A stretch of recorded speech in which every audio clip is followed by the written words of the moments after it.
ओम नमो भगवते वासुदेवाय। ओम नमो भगवते वासुदेवाय। ओम नमो भगवते वासुदेवाय।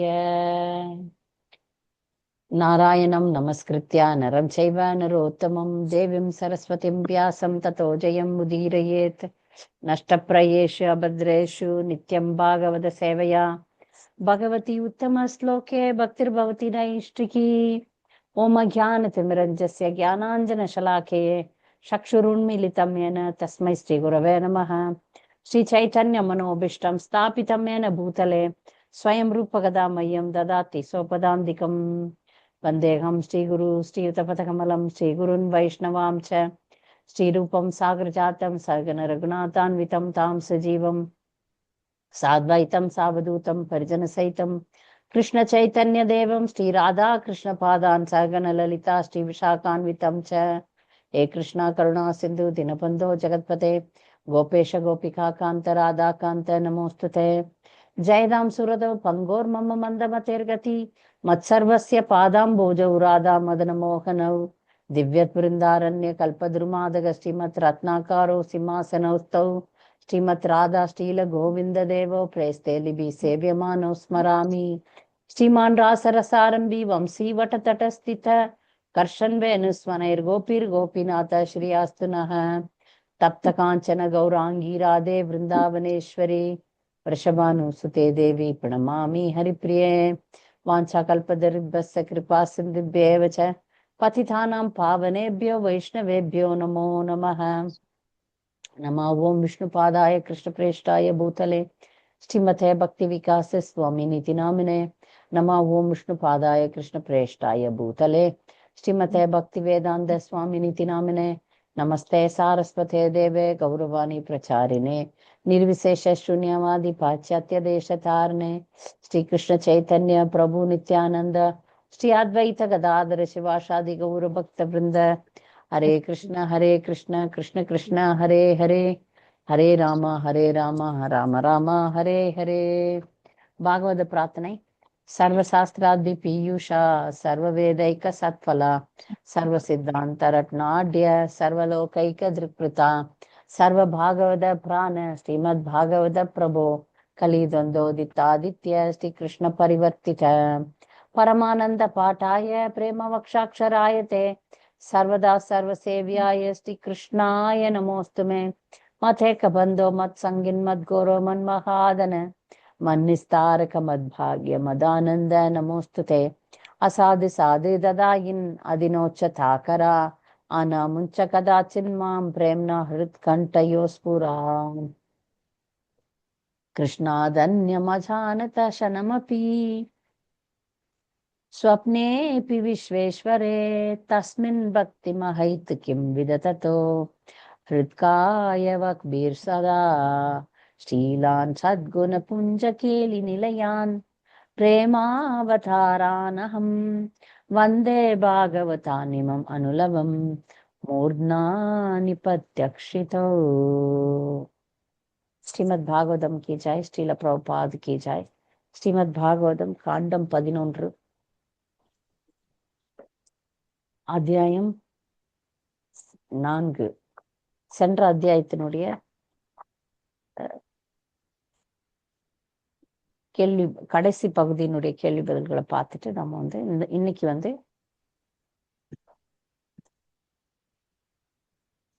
அடுத்த அத்தியாயம் 5வது அத்தியாயம் பார்க்கலாம். 4வது அத்தியாயம் முதல் கேள்வி. பகவானின் அவதாரங்கள். இந்த அத்தியாயம் போன வாரமே முடிச்சிட்டோம், அதனால அதனுடைய கேள்விகள். பகவானின் அவதாரங்கள் பற்றிய வர்ணனை. முதல் கேள்வி,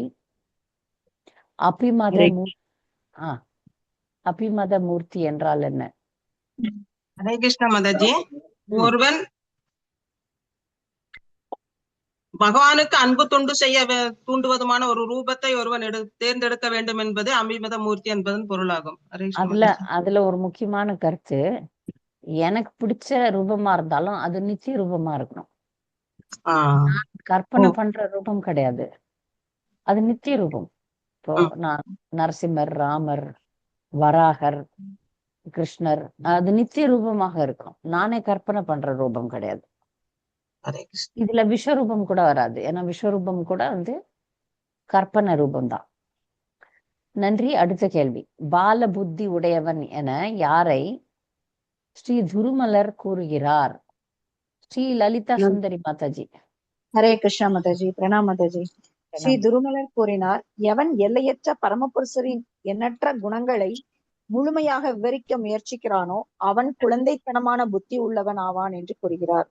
நன்றி. Thank you, சரியா மாதாஜி. சொன்னீங்க மாதாஜி. Thank you, பகவானுடைய எல்லையற்ற குணங்களை நம்மால விவரிக்க முடியாது. விவரிக்கிறேன்னு ஒருத்தர் நினைச்சாங்கன்னா அவங்களுக்கு புத்தி கம்மி, குறைச்சல்.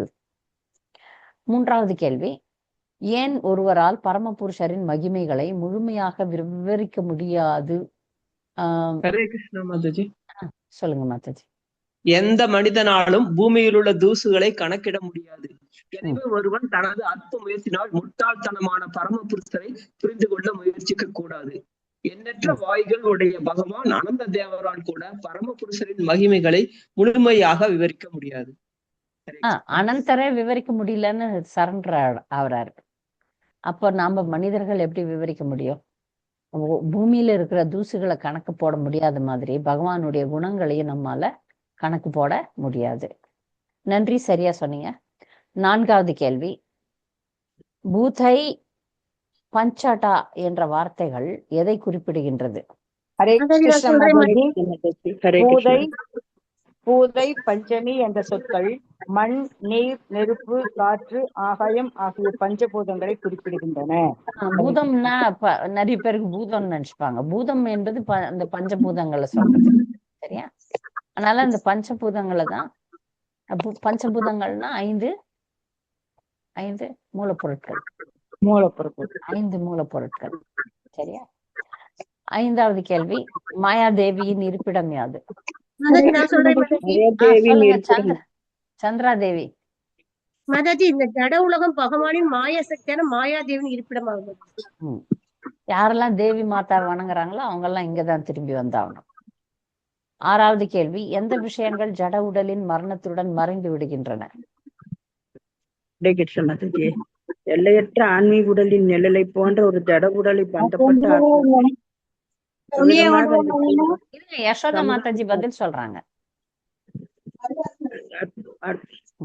சமுதாயம், நட்பு, அன்பு என்ற அறியாமை மிகுந்த பிரபுதீக செயலில் ஈடுபடுகிறான் அவன். ஆனால் ஜட உடலின் மரணத்துடன் இவைகள் உடனே மறைந்து விடுகின்றன. ஹரே கிருஷ்ணா. சரியா சொன்னீங்க.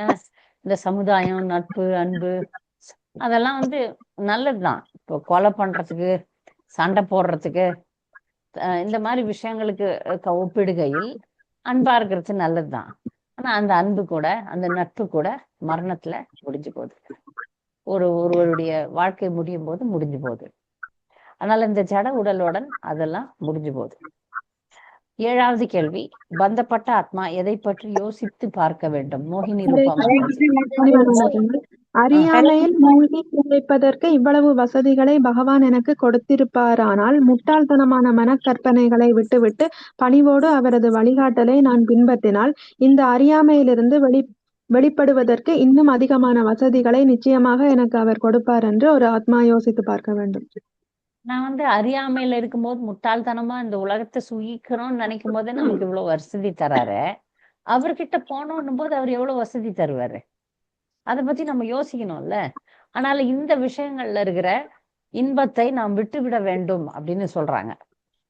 இதை யோசிக்கணும். ஒரு ஜீவாத்மாவும் யோசிச்சாதான் தீவிர பக்தி வரும், இல்லைன்னா வராது. எட்டாவது கேள்வி. புருஷ சுக்தம் யாரை புகழ்கிறது? ஹரே கிருஷ்ணா. சொல்லட்டா மாதாஜி? சொல்லுங்க நவபக்தி மாதாஜி. கர்ப்போதக சாய் விஷ்ணுவை சொல்லுது. கர்ப்போதக சாய் விஷ்ணு எங்க இருக்கிறார் மாதாஜி? இதயத்துல இருக்கிறாரா? இல்ல, இந்த ஒவ்வொரு ஜீவராசி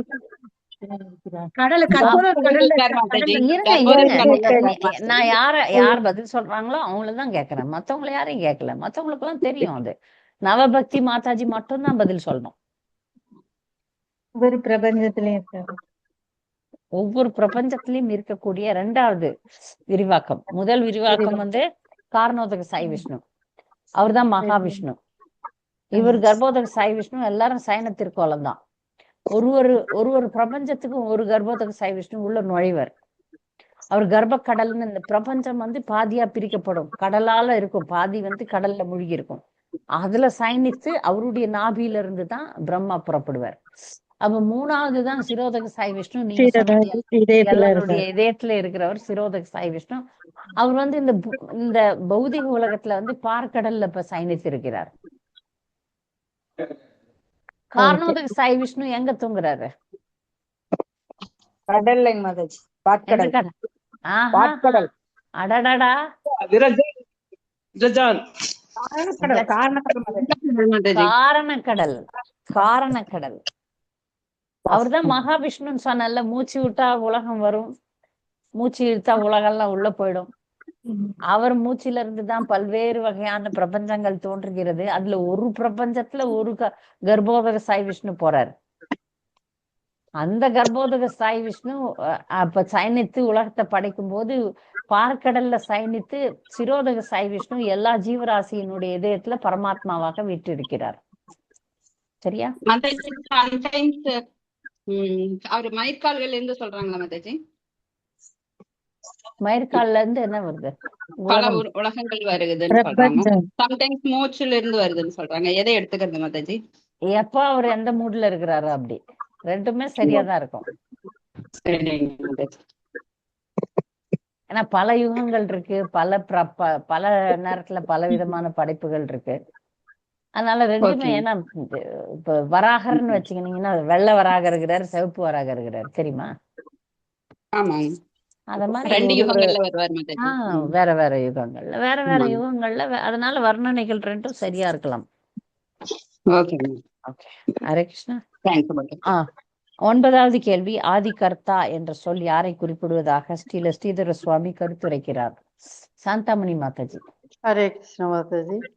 பரமபுருஷர் ஜடவுலகன் படைத்தல், காத்தல், அழித்தல் ஆயிற்று செய்யும் ஆதி புருஷர் என்று விவரிக்கப்படுகிறார். ஸ்ரீதர சுவாமியின் கருத்துப்படி ஆதிகர்த்தா என்ற சொல் பின்தொடர்கின்ற சிருஷ்டிகர்த்தாக்களையும் காப்பவர்களையும் அழிப்பவர்களையும் குறிக்கிறது. 3 குண அவதாரங்களை குறிக்குது. அவரை மட்டும் இல்ல, பிரம்மா, விஷ்ணு, சிவன் 3 பேரையுமே குறிக்கிறது ஆதிகர்த்தான்றது. அதனால சில நேரத்துல பாருங்களேன், இந்த மாதிரி சொற்கள் எல்லாம் பயன்படுத்தப்படும் போது அப்போ ஒரு சிலருக்கு வந்து பிரம்மா தான் முழுமுதற் கடவுள், ஒரு சிலருக்கு சிவன் தான் முழுமுதற் கடவுள், ஒரு சிலருக்கு ஆதி பராசக்தி அவங்கதான் முழுமுதற் கடவுள்னு தோணுது. அதனால்தான் ஆதி பராசக்தி, பராசக்திக்கு மேல எதுவும் இல்லை அப்படின்னு சொல்லிட்டு சாக்தாஸ் எல்லாம் வந்து அவங்களுக்கு முழுமுதற் கடவுள் சக்தி தான், சிவன் கூட கிடையாது. அது ஒரு பாயிண்ட்ல அது சரி, அதுக்கு மேல ஒரு பாயிண்ட் இருக்கு, அதுக்கு அவங்க வர்றதில்லை, அதோட நிக்கிறாங்க. அப்ப ஆதி பராசக்தி தான் முழுமுதற் கடவுள்னா அவங்க எல்லாம் அதை மீறி மேல போக மாட்டாங்க. அப்படின்னா பௌதிக உலகத்தை விட்டு வெளியே போக மாட்டாங்க. அந்த பராசக்தியை புத்தி கொடுத்து இல்ல அப்படின்னு சொன்னால் ஒழிய. சரியா? அடுத்து 10வது கேள்வி, சுயஞர் யார்?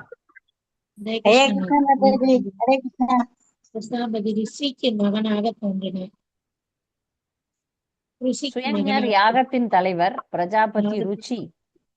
பிரஜாபதி ருச்சியினுடைய மகன். ஓகே. பகவான் விஷ்ணு இங்கு எந்த வகை அவதாரம் எடுத்தார், ஏன் எடுத்தார்? சுதா மாதாஜி. பகவான் விஷ்ணு குண அவதாரமாக மட்டுமின்றி லீலா அவதாரமாகவும் செயற்படுகிறார். பகவான் விஷ்ணுவிலிருந்து தோன்றிய தாமரை பூவிலிருந்து பிரம்மதேவர் பிறப்பதை பற்றியும், அதை தொடர்ந்து பிரம்மதேவரின் கோப பார்வையில் இருந்து சிவபெருமான் பிறப்பதை பற்றியும் மகாபாரதம் விவரிக்கிறது. அது நான் சொல்ல, இங்க பகவான் விஷ்ணு எந்த வகை அவதாரம் எடுக்கிறார்னா குண மற்றும் லீலா அவதாரம். ஏன் எடுக்கிறார்? இருங்க, ஏன் எடுக்கிறார் அந்த அவதாரம்? பகவான் பக்தர்களை வந்து இருங்க, அவங்க ரிப்புஹரா மாலினி மாதாஜி சொல்லுங்க. லீலா அவதாரம் வந்து பக்தர்களை வசீகரிக்கிறதுக்காக எடுக்கிறார் மகிழ்ச்சி. லீலா அவதாரங்களாக வர்றாரு பகவான். குண அவதாரம் அதாவது அவருக்கு வந்து பிராமணர்களையும் சமய கோட்பாடுகளையும் காத்தல்ன்றது அவருடைய கடமை கிடையாது. பகவானுடைய பகவானுக்கு எந்த செயலும் கிடையாது, கட்டுப்பாடே கிடையாது, கடமையும் கிடையாது.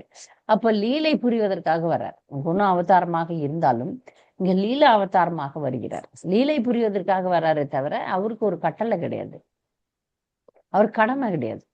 நாமெல்லாம் ஒரு வேலை செய்யணும்னா அதுக்கு கடமை இருக்கு.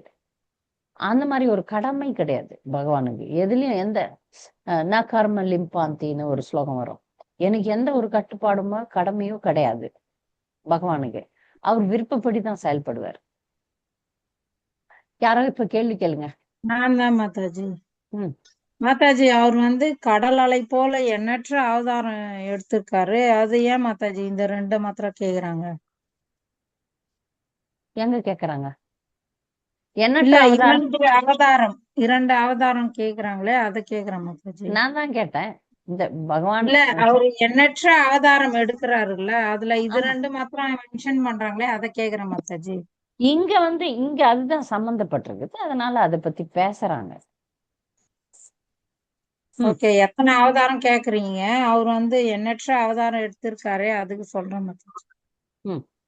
ஆமா, நான் கேட்டது இங்க கேள்வியில இந்த இடத்துல எத்தனை அவதாரம் அப்படின்னு கேட்டது.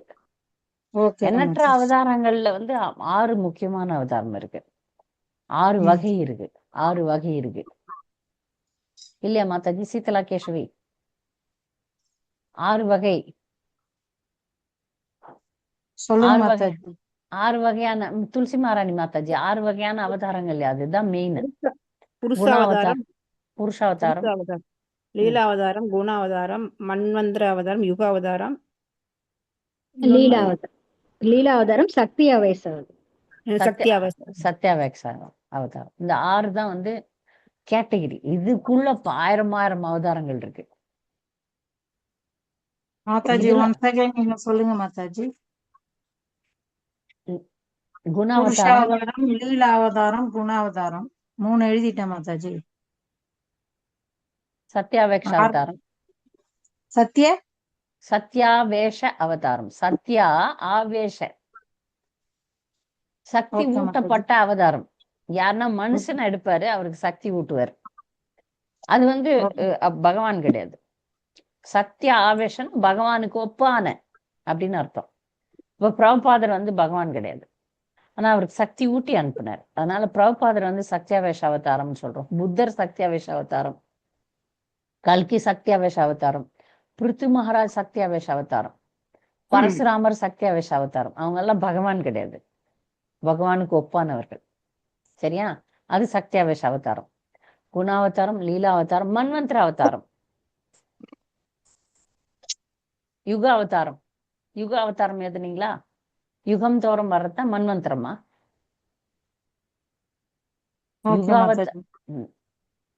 குண, லீலா, மன்வந்தர, சத்யாவேஷ, அப்புறம் மாதாஜி புருஷாவதாரம், புருஷாவதாரம், யுகாவதாரம். யுகாவதாரம், கரெக்ட். அவ்வளவுதான்.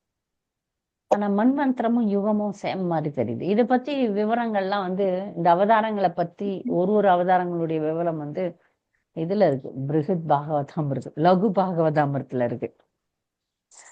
இதெல்லாம் நம்ம அப்புறமா டீப் ஸ்டடி பண்ணும்போது பாத்துக்கலாம். சரியா? அடுத்து நரநாராயண ரிஷி யாருடைய மகனாக அவதரித்தார்? ஹரே கிருஷ்ண மாதாஜி. சொல்லுங்க. சாந்த சூரபியும் முனி சேஷ்மை பகவான் நரநாராயண ரிஷி தர்ம பிரஜாபதிக்கும் தட்சிண புத்திரியாக மூர்த்திக்கும் மகனாக பிறந்தார். ஹரே கிருஷ்ண மாதாஜி. Very good. அடுத்து நைஷ்கர்மியம் பொருள் கூறுக. மாதாஜி சொல்லுங்க மாதாஜி. நைஷ்கர்மியம் பௌதீக செயலை துடைத்தொழிக்கும் பகவானின் பக்தி தொண்டு நைஷ்கர்யம். Very good. பக்தி தொண்டு மாதாஜி. பக்தி தொண்டு, பௌதீக செயலை துடைத்தொழிக்கும் பக்தி தொண்டு. அபி அச்சுத பாவ வர்ஜிதம் ந சோபயத்தே ஞானம் அலம் நிரஞ்சனம். அதான் நைஷ்கர்மியம்.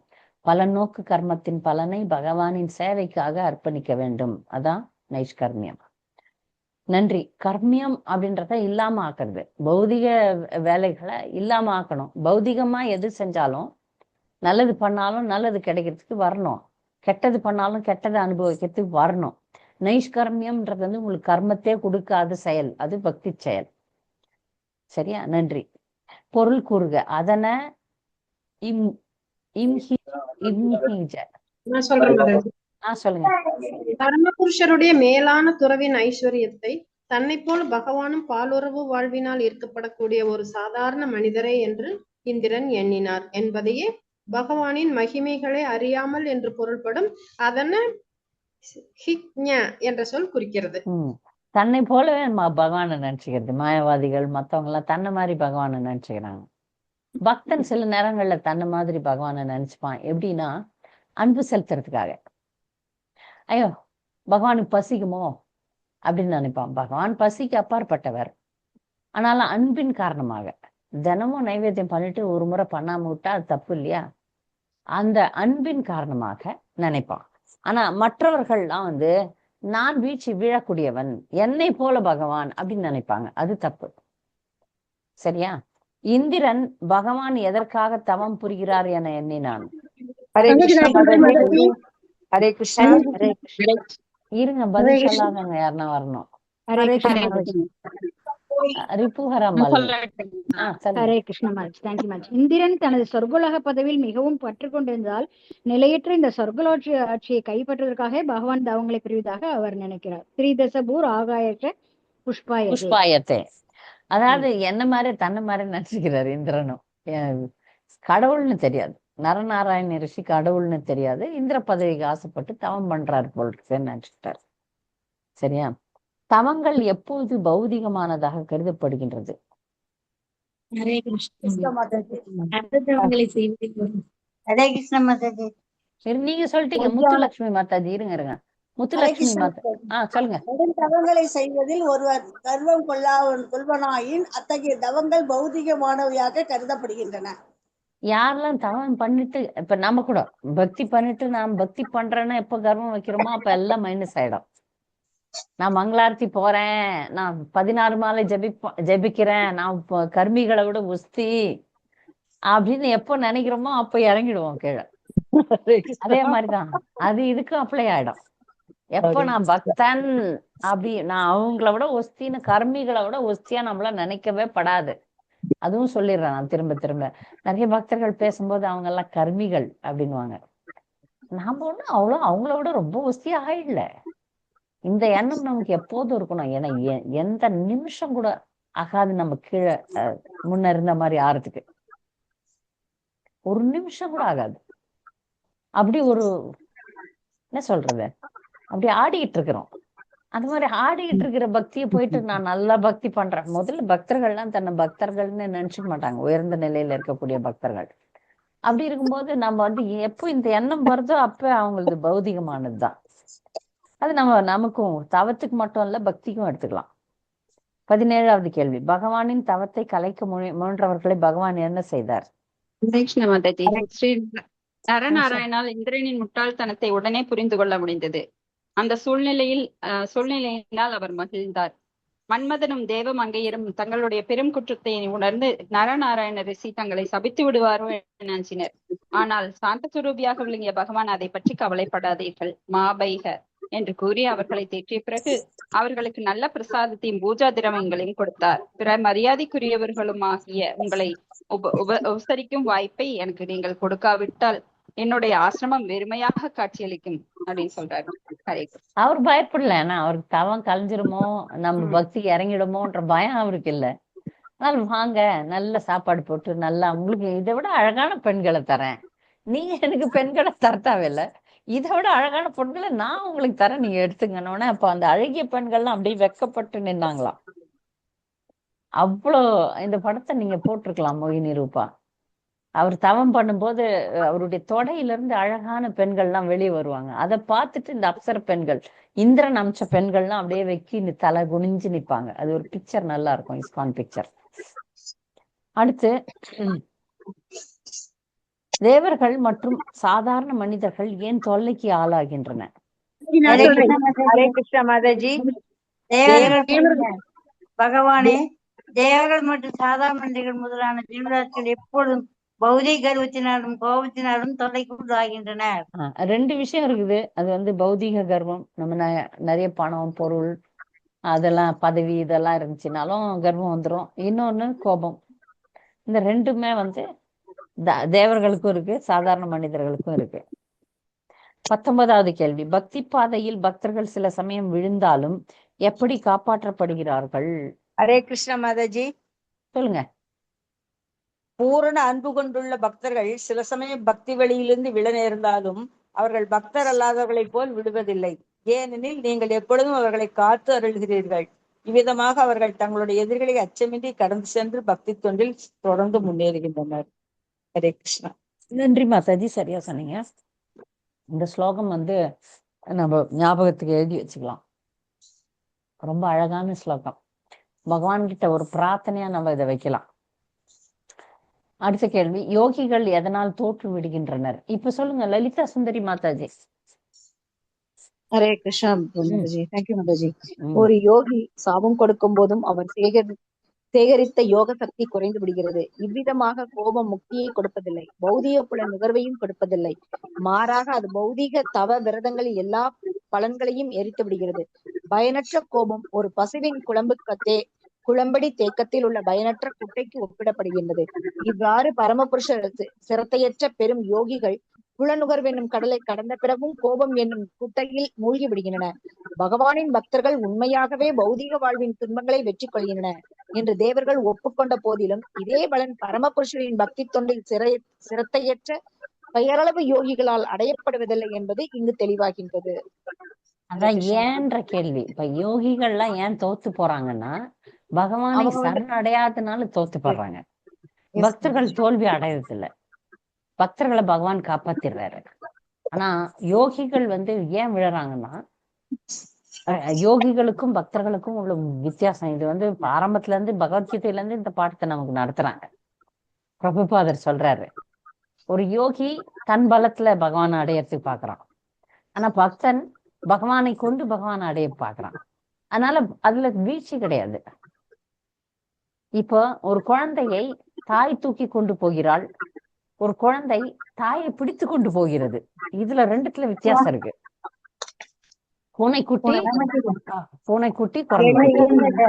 அப்ப குரங்கு குட்டிகள் வந்து யோகிகள், பூனைக்குட்டி வந்து இப்போ அப்ப பூனை வந்து பூனைக்குட்டியை தூக்கின்னு போகும்போது விழறதுக்கு வாய்ப்பே கிடையாது, ஏன்னா தாயை தூக்கின்னு போகுது. ஆனா குரங்கு குட்டி நிறைய விழுந்து நம்ம பார்த்திருக்கிறோம். அதனால யோகிகள் வந்துதான் தோற்று விடுவார்கள், பக்தர்கள் தோல்வி அடைவதில்லை. தோல்வி அடைகிற மாதிரி ஒரு சூழ்நிலை வந்தாலும் பகவான் தோல்வி அடையாம பார்த்துப்பார். இருக்கு, பக்தர்களுக்கு வீழ்ச்சி இருக்கு, ஆனால் பகவான் வந்து அந்த வீழ்ச்சியில வந்து தடுத்து ஆட்கொள்வார். தடுத்து ஆட்கொள்வார் பகவான். போட்டேன் நான். அவங்க பேசும்போது நான் மியூட் போட்டுறேன். இப்ப அடுத்த கேள்வி, நிர்மல கமலா மாதாஜி சொல்லுங்க. தேவர்களின் பொய்யான தற்பெருமையை போக்க பகவான் என்ன செய்தார்?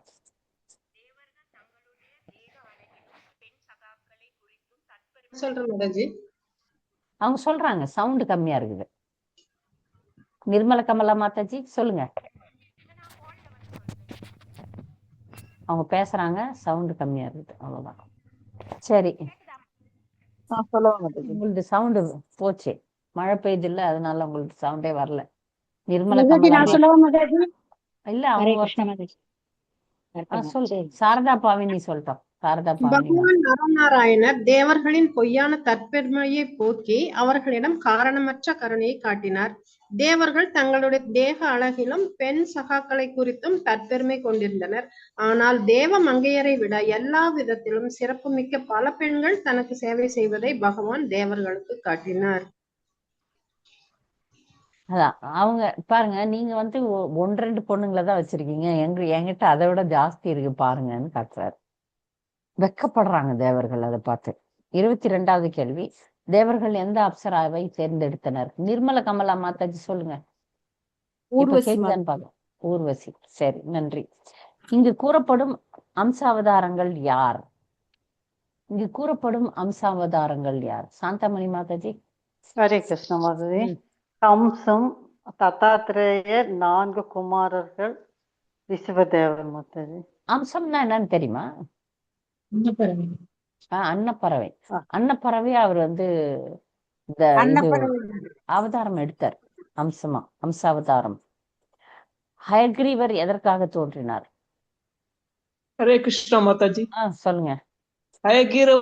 ஹயக்ரீவராக தோன்றிய மது என்றும் அரக்கனை கொன்று பாதாள லோகத்திலிருந்து வேதங்களை மீட்டு வந்தார். வேதங்களை மீட்கிறதுக்காக ஹயக்ரீவர் தோன்றினார். சனத்குமாரருக்கு உன்னத ஞானத்தை எடுத்து வைத்தவர் யார்? ஹரே கிருஷ்ண மாதாஜி. சொல்லட்டுமா மாதாஜி? சொல்லுங்க. ஹரே கிருஷ்ண.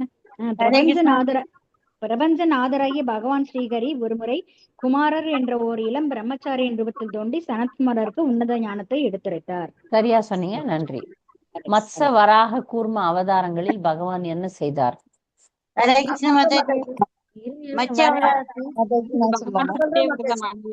பூமியையும் மதிப்புயர்ந்த செடி கொடிகளையும் பிரளய நீரிலிருந்து காப்பாற்றினார். வராக அவதாரத்தில் பகவான் பிரபஞ்ச நீரிலிருந்து பூமியை தூக்கும் பொழுது திதியின் மைந்தரான இரண்யாக்ஷனை கொன்றார். கூர்ம அவதாரத்தில் அவர் சமுத்திரத்திலிருந்து அமிர்தத்தை கடைந்தெடுப்பதற்காக மந்தார மலையை தம் முதுகில் தாங்கினார். பகவான் துன்புற்று சரண் புகுந்த கஜேந்திரனை முதலையிடமிருந்து விடுவித்தார். ஹரே கிருஷ்ணா. நன்றி. ஹரே கிருஷ்ணா, சரியா சொன்னீங்க. வாலக்கியர்கள் யார்? சுதா. ஹரே கிருஷ்ணா மாதாஜி. ஒரு பசுவின் குளம்படி தேக்கத்தில் உள்ள நீரில் விழுந்து துதி செய்த வாலக்கியர்கள் என்ற சிறிய உருவம் படைத்த தபஸ்வியாக்களாகிய முனிவர்களை தவம் செய்யக்கூடிய முனிவர்கள் சின்னதா இருந்தாங்க. சின்ன வாலக்கியர்கள்னா அவ்வளவு குட்டி குட்டியா இருந்தாங்க. அதனாலதான் அந்த பசுனுடைய குளம்படி நீர்ல விழுந்துட்டாங்க, பாவம். நன்றி. 28வது கேள்வி. பரசுராமர் எந்த வம்சத்தில் தோன்றினார்? அவர் என்ன லீலை புரிந்தார்? ஹரே கிருஷ்ண மாதாஜி. ஹரே கிருஷ்ண மாதாஜி. பரசுராமர் திருகு ரூபத்தில் அக்னி போல் தோன்றி பூமியில் 21 தடவை சத்திரியர்கள் இல்லாமல் செய்தார்.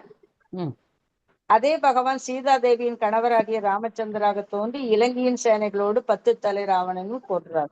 இல்ல நான் பரசுராமர் தான் கேட்டேன். நான் பரசுராமர் எந்த வம்சத்தில் தோன்றினார்னு கேட்டேன். கேகய வம்சத்தை இல்லை மாதாஜி, திருகு ரூபத்தில் தான் மாதாஜி. நான் கேட்டது பரசுராமர் எந்த வம்சத்துல தோன்றினார்?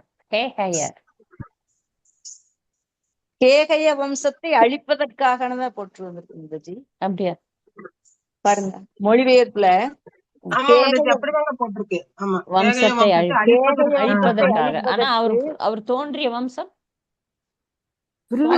ரூபத்தில் பிருகுன்னு வந்திருக்குது மாதாஜி. பிருகு வம்சம். மாதாஜி அந்த பொருள் வந்து பார்கவாங்கிறது பிருகு குலத்தில் வந்தது இருக்குது மாதாஜி. பிருகு குலத்தில் வந்த. ஓகே, நன்றி மாதாஜி. அழித்தது கேகய வம்சம், பிறந்தது பிருகு வம்சம். பிருகு வம்சம். ஓகே, நன்றி. 29வது கேள்வி. ஜெயதி என்ற சொல் எதை குறிக்கிறது? யாரோ வந்தாங்க பதில் சொல்ல, அப்புறம் அவங்க காணாம போயிட்டாங்க. அவங்கள கூப்பிடுறேன். சுபாங்கி லக்ஷ்மி வந்தாங்க. போன கேள்விக்கு பதில் சொல்ல வேண்டியவங்க. சுபாங்கி மாதாஜி, சுபாங்கி மாதாஜி பதில் சொல்லுங்க. சொல்லுங்க. ஜெயதி என்ற சொல் எதை குறிக்கிறது? பகவான் ராமச்சந்திரர் கிட்டத்தட்ட 9 யோகேந்திரர்களுடைய சமகாலத்து அவதாரமாவார். இவ்வாறு ஜெயந்தி என்று சொல்லால் குறிப்பிடுவது போல அவர்கள் பகவான் ராமச்சந்திரருக்கு குறிப்பிட்ட மரியாதை அளிக்கிறது. வெரி குட் மாதாஜி, சரியா சொன்னீங்க, நன்றி. தாழ்ந்த வகுப்பினரை சமாளிக்க பகவான் எடுத்த அவதாரங்கள், எடுக்க போகின்ற அவதாரம்.